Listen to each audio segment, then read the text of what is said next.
Ma femme a dit que c'était juste une erreur. Alors je l'ai laissée avec cette erreur pendant que je prenais tout dans le divorce. Et oui. La trahison ne vient pas toujours avec des feux d'artifice. Parfois, elle se cache dans de petits gestes, des changements subtils, des silences gênants. Et quand la vérité éclate, elle te force à affronter la réalité de façon brutale. Voici l'histoire de comment j'ai découvert qui était vraiment ma femme et comment elle a dû faire face à toutes les conséquences. Ma femme, Clara, 30 ans, et moi, 33 ans, étions ensemble depuis presque 8 ans, mariés depuis 5. Nous étions le genre de couple que les amis citaient en exemple de « partenariat réussi ». À chaque fois qu'on me demandait notre secret, je répondais « respect, confiance et bonne humeur ».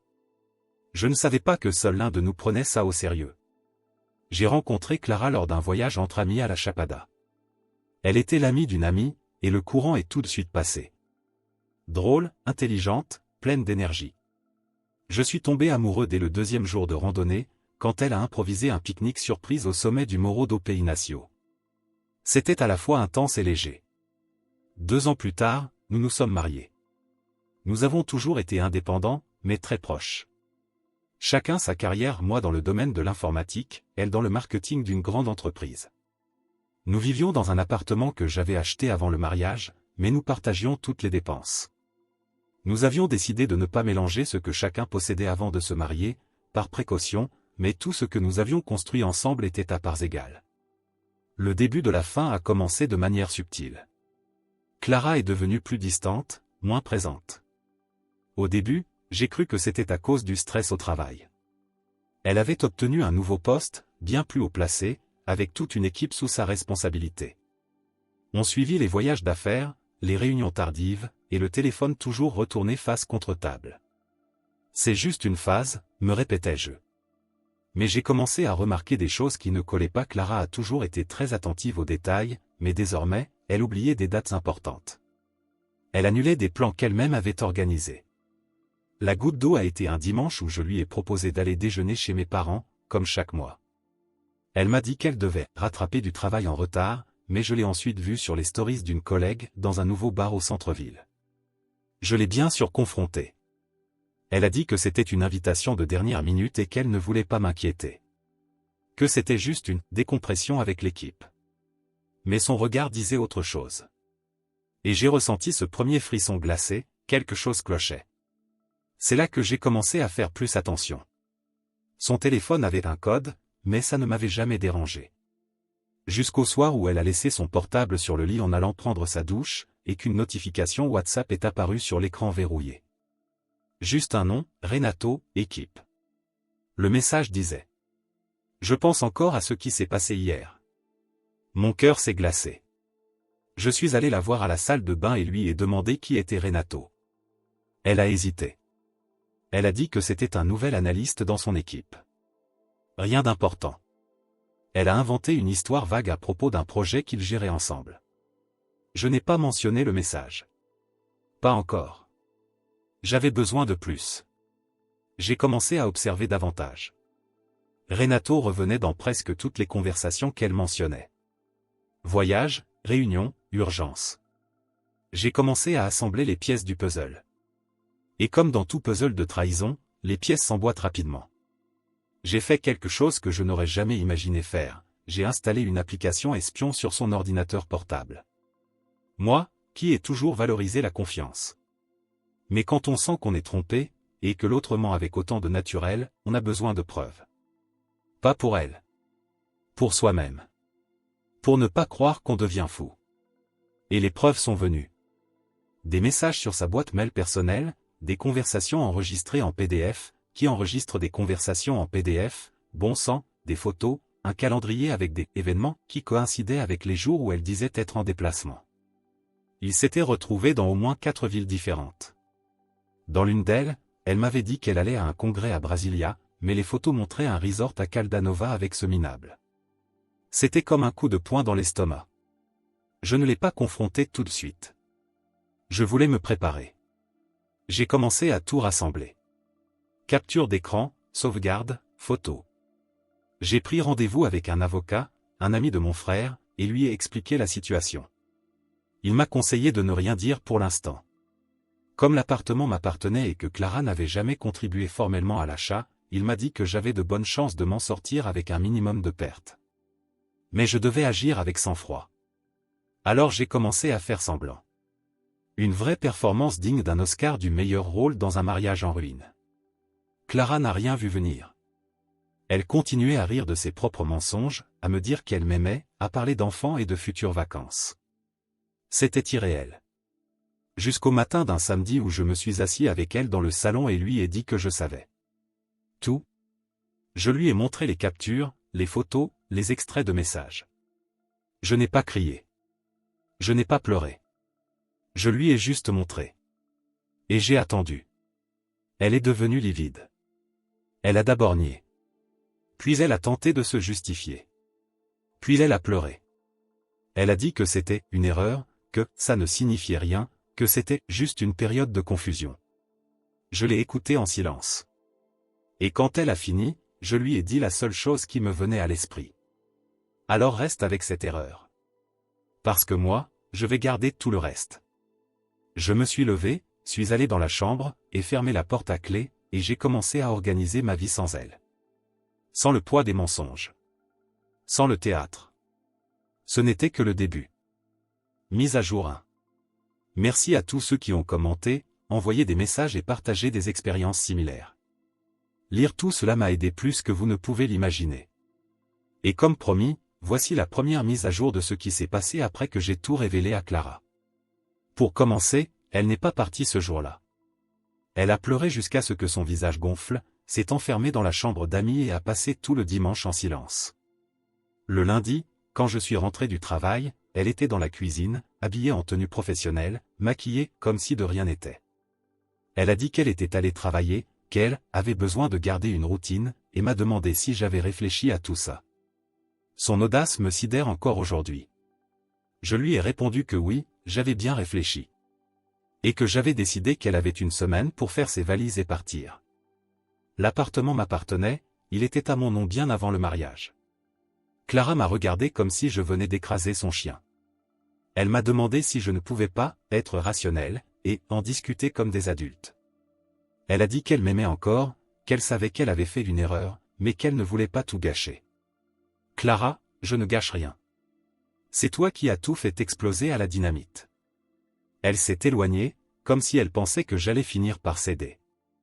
Mais il n'y avait aucun véritable remords dans son attitude. Juste de la panique à l'idée de perdre son confort, son niveau de vie, et peut-être même sa réputation. Durant la semaine, elle a commencé à tenter des manœuvres émotionnelles. Des messages WhatsApp avec de vieilles photos de nous. Des petites lettres. Un mot laissé sur mon oreiller. Elle a même préparé mon plat préféré un soir. Le plus ironique? Tout ça pendant qu'elle essayait encore de garder le contact avec ce fameux Renato. Oui, je l'ai découvert. L'application installée sur son ordinateur m'alertait à chaque fois qu'elle ouvrait une fenêtre privée, comme si ça empêchait les captures d'écran, ou qu'elle tentait d'effacer des emails. Et là, entre ses suppliques et ses faux « je t'aime », elle lui écrivait. Il ne facilite pas les choses, mais je vais trouver un moyen. Donne-moi un peu de temps, ça va passer. J'avais une envie folle de tout balancer, mais je me suis retenu. J'ai montré les messages à mon avocat. Il m'a dit que plus je restais calme, plus ma position serait solide si jamais le divorce devenait contentieux. Et croyez-moi, c'est exactement ce que je voulais. Le vendredi, Clara m'a proposé de prendre un café. Elle a dit qu'on devait parler hors de la maison, comme deux adultes. J'ai accepté. On est allé dans un café près de l'immeuble. Son plan était clair, me faire craquer avec son regard de chien battu et des phrases toutes faites. Mais j'étais prêt. Elle a ressorti le même discours, ce n'était qu'une fois, ça ne signifiait rien, on était éloignés. Et puis elle a sorti le meilleur. J'étais en manque d'affection, et il a été gentil. Mais c'était juste physique. Émotionnellement, je suis encore à toi. J'ai failli recracher mon café. Elle m'a proposé de repartir à zéro. Faire une thérapie, tout effacer, reconstruire une base plus solide. Je lui ai demandé, avec tout le calme du monde. Et Renato? Il vient avec nous en thérapie ou tu le largues d'abord? Son visage s'est figé. Pendant 3 secondes, j'ai vu le masque tomber. Elle a bégayé. Elle a dit qu'il n'y avait plus rien entre eux. Qu'elle avait tout arrêté. J'ai juste hoché la tête et terminé mon café. Sur le chemin du retour, j'ai été clair. Clara, j'ai déjà déposé la demande de divorce. Tu recevras les papiers dans les prochains jours. Ce sera un divorce contentieux. Et je vais tout utiliser. Le masque est tombé pour de bon. Elle est devenue écarlate, les yeux écarquillés. Tu vas me détruire pour une erreur? J'ai répondu. Non. Tu t'es détruite toute seule. Moi, je fais juste le tri dans les décombres de ma vie. Je suis rentré chez moi avec un sentiment étrange. Ce n'était pas du soulagement. Pas encore. Juste, du vide. Comme si je venais de sortir d'un immeuble en feu. Tu t'es échappé. Tu es vivant. Mais tu as laissé beaucoup de choses à l'intérieur. La semaine suivante, Clara est partie. Elle n'a emporté que ses vêtements et quelques objets personnels. Elle m'a envoyé un message plus tard pour demander si elle pouvait prendre le canapé du salon, parce qu'il avait une valeur sentimentale. Je n'ai même pas répondu. Quelques jours plus tard, j'ai reçu une notification de sa tentative de contestation dans la procédure. Son avocat voulait discuter du partage des biens, d'une pension compensatoire, et même de l'usage de la voiture qu'elle n'a pourtant jamais contribué à payer, pas un centime. Mais ensuite, mon avocat a envoyé la lettre avec les pièces jointes. Tout. Chaque capture d'écran. Chaque message. Chaque détail de l'infidélité et de la tentative de dissimulation. Et une copie de l'acte de propriété de l'appartement à mon nom, depuis bien avant le mariage. La réponse de son avocat? Essayons de trouver un accord. Évidemment. Mais le meilleur restait à venir. Une semaine plus tard, je reçois un appel d'un numéro inconnu. C'était le père de Clara. Roré est un homme simple, de la campagne. Il m'a toujours bien traité. Il était visiblement gêné. Il m'a dit qu'il avait appris ce qui s'était passé et qu'il voulait s'excuser. Qu'il n'aurait jamais imaginé cela de la part de sa propre fille. Et que, si je le souhaitais, il viendrait lui-même chercher les dernières affaires de Clara dans l'appartement. J'ai accepté. Quand il est arrivé, les yeux étaient humides. Il m'a dit une phrase que je n'oublierai jamais. On élève ses enfants pour qu'ils soient honnêtes. Mais la vie montre que ça ne marche pas toujours. Il n'a pas cherché d'excuses. Il ne l'a pas défendu. Il s'est juste excusé. Et ça, au milieu de tant d'hypocrisie, ça m'a sincèrement touché. Après ça, Clara a disparu quelques jours. D'après des amis communs, elle a demandé un congé au travail. Je ne sais pas si c'est pour se remettre ou pour tenter d'effacer les traces. Je m'en fiche. La procédure suit son cours. Les papiers sont presque prêts. Et mon avocat dit qu'avec un peu de chance, je pourrais garder tout ce qui m'appartient, voire même un peu plus. Mais honnêtement, ce que je veux vraiment, c'est la paix. Mise à jour 2. Je ne pensais pas que Clara pouvait encore me surprendre. Mais elle y est arrivée. Une fois le masque tombé, c'est comme si elle avait tenu à me montrer chaque recoin de ce qu'elle cachait.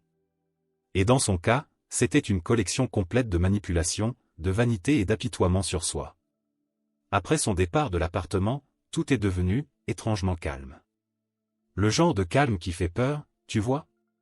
Comme le silence juste avant la tempête. Et j'avais raison.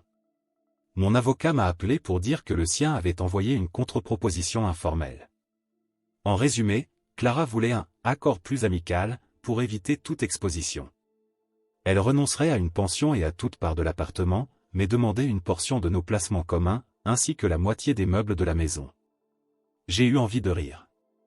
J'ai expliqué à mon avocat que la majorité des meubles avaient été achetés par moi, bien avant le mariage, et les autres avaient été payés avec une carte de crédit que je réglais seul. Quant au placement, j'avais déjà les preuves que la plus grande partie venait d'une prime que j'avais reçue il y a 2 ans, alors qu'elle travaillait encore dans son ancienne boîte.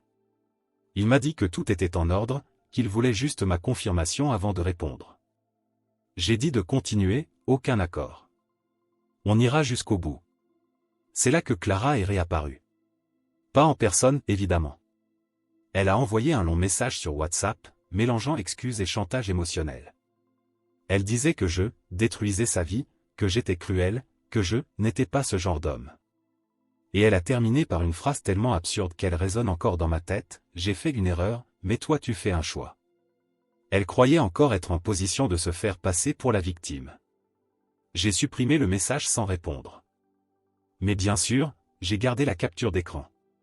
Quelques jours plus tard, un collègue à elle, un gars qui déteste les ragots d'habitude, m'a contacté sur Instagram. Il pensait que j'avais le droit de savoir ce qui se disait et m'a envoyé des captures d'écran d'un groupe de travail où Clara avait déjà raconté sa version de l'histoire. Tu veux savoir ce qu'elle a dit? Que notre relation battait de l'aile depuis longtemps. Que je la traitais comme invisible. Que notre mariage était froid. Et que, dans un moment de faiblesse, elle s'était autorisée à ressentir quelque chose pour un autre homme. Et que, quand elle me l'avait avoué, je l'avais mise dehors sans même l'écouter. Je suis resté figé quelques minutes à fixer l'écran, essayant de digérer un tel culot.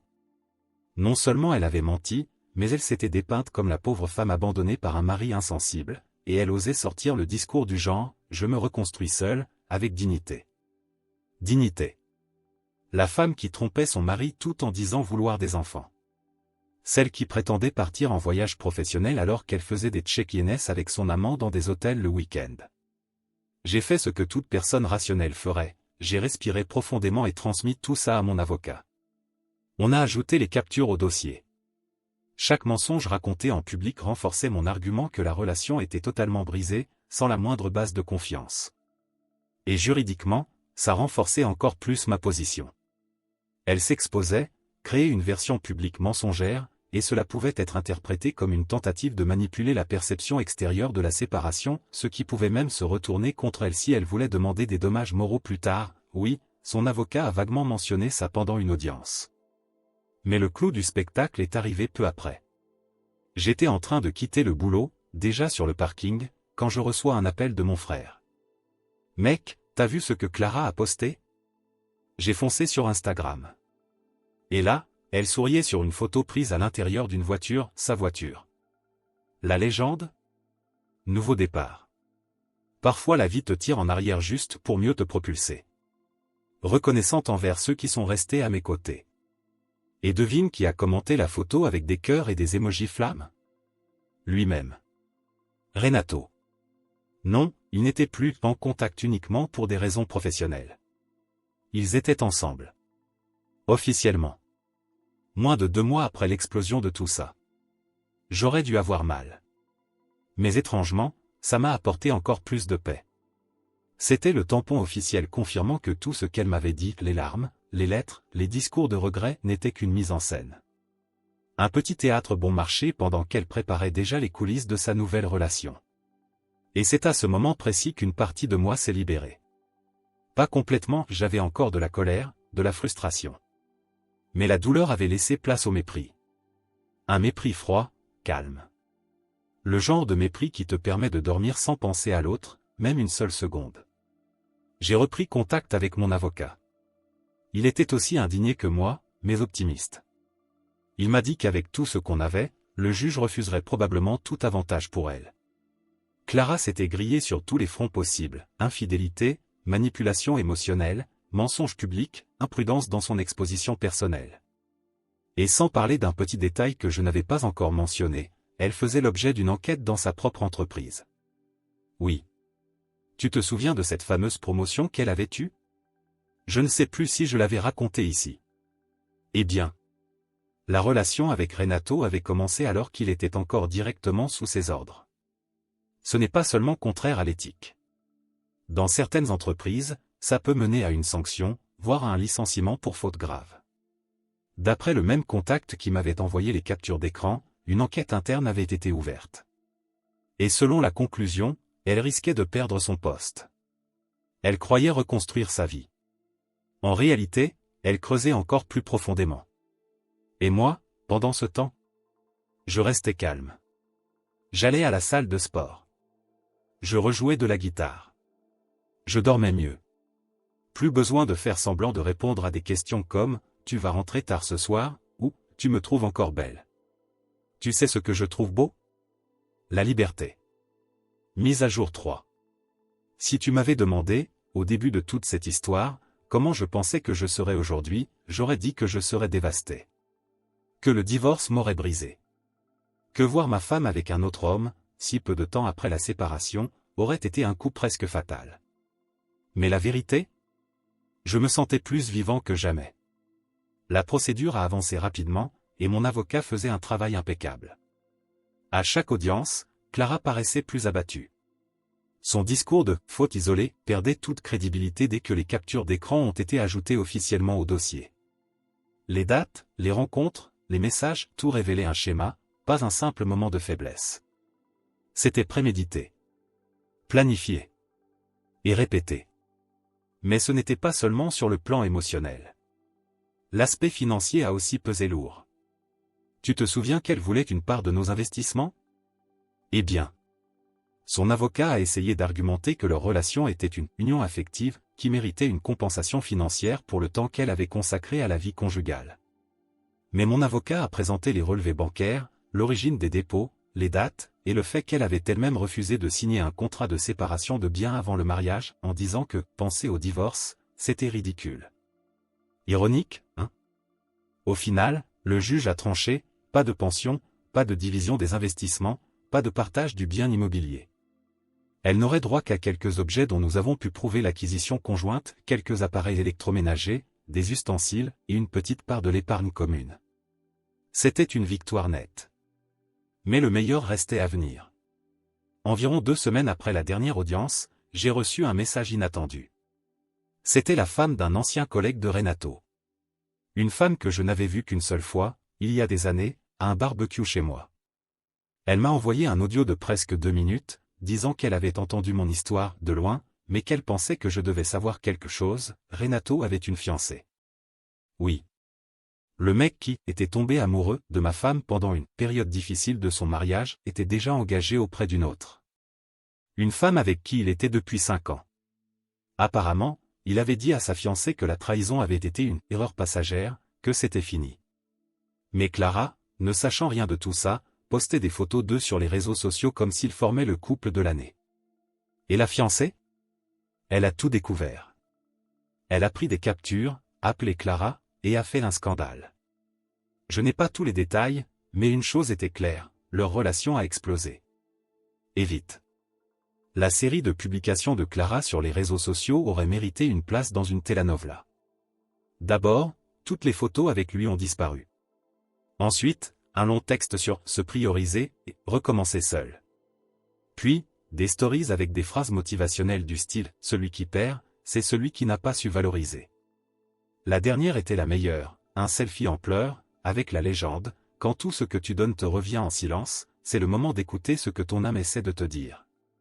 Traduction, elle a enfin compris qu'elle était seule. L'ex-fiancé de Renato m'a d'ailleurs contacté par message privé. On a échangé brièvement.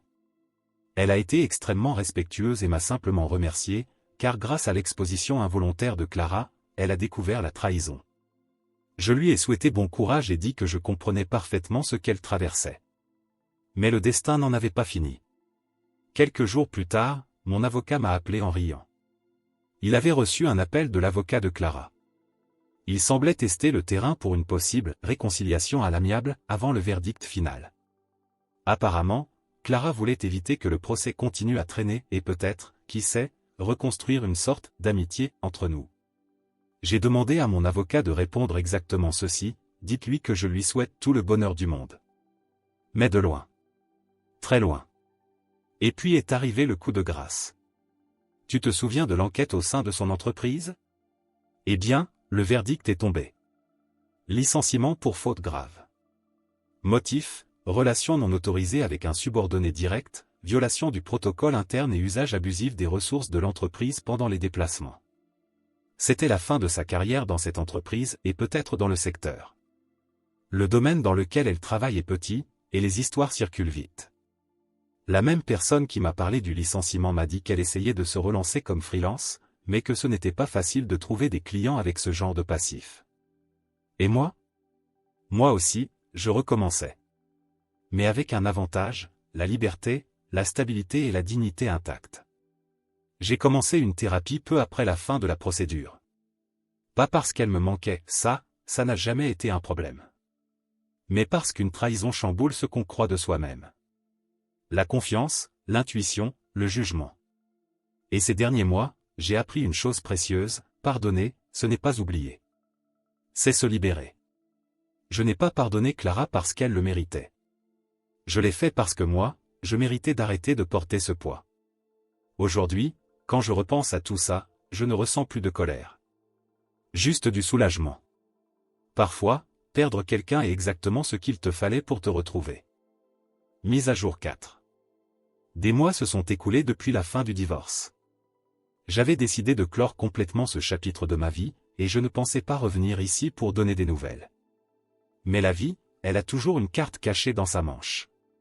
En réalité, la vie a un sens de la justice bien plus créatif que n'importe quel tribunal. Tout commence ainsi, je reçois un appel d'un numéro inconnu. Une dame du nom de Donna Lourdes. Elle se présente comme l'avocate d'un homme appelé Alvaro, un nom qui me semblait vague, jusqu'à ce qu'elle donne son nom de famille. Alvaro Costa. Le père biologique de Clara. Oui, celui qui, selon elle, avait abandonné sa mère alors que Clara n'était encore qu'un bébé. Pendant tout notre mariage, Clara avait toujours décrit cet homme comme un fantôme du passé. Quelqu'un d'absent, d'irresponsable, qui ne méritait aucune place dans sa vie. Selon elle, c'était son beau-père, Monsieur Roré, qui l'avait réellement élevé.